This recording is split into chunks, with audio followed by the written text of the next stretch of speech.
What's up, guys? How we doing today? Well, I picked up another nice lot yesterday, and this was the cherry of the lot. Old Black Friday edition 3DS. You don't see these terribly commonly, but they're not just extremely rare either. But nice, works like it's supposed to and all that. Same thing with the Midnight Purple 3DS. Both of them in good shape. Both of them work fine like they're supposed to. And she had a ton of DS and 3DS games. And as you can see, like, it's mostly good stuff. Staples, that's a sleeper there. You wouldn't think that's the most expensive out of all these games, but it is. Cooking Mama 5. Bon Appetit. That's the first time I've actually came across that one. I knew to be on the lookout for it, but I hadn't actually found it. And then you got your Zeldas, Pokemon, Kirby's, Luigi's Mansion. You know, just all great staples. Complete NES Classic, complete Super Nintendo Classic.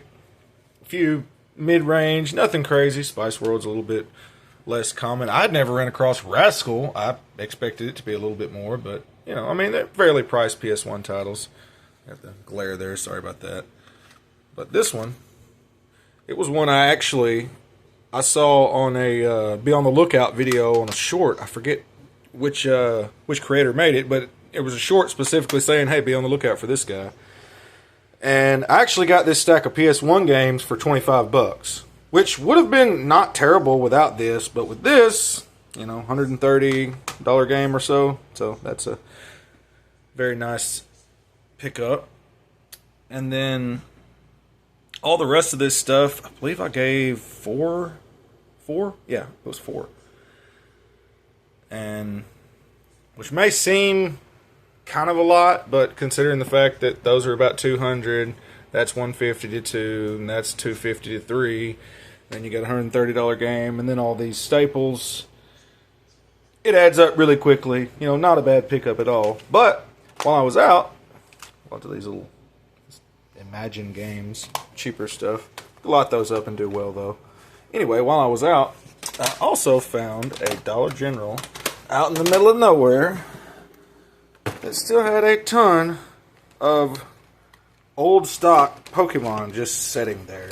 Like, you know, Vivid Voltage isn't just one of the best sets, but I think there was like 23 Vivid Voltage blisters, 15 or 20 or so Brilliant Stars blisters, and a lot of these have the Eevee promo, which are going for around $15 a pop.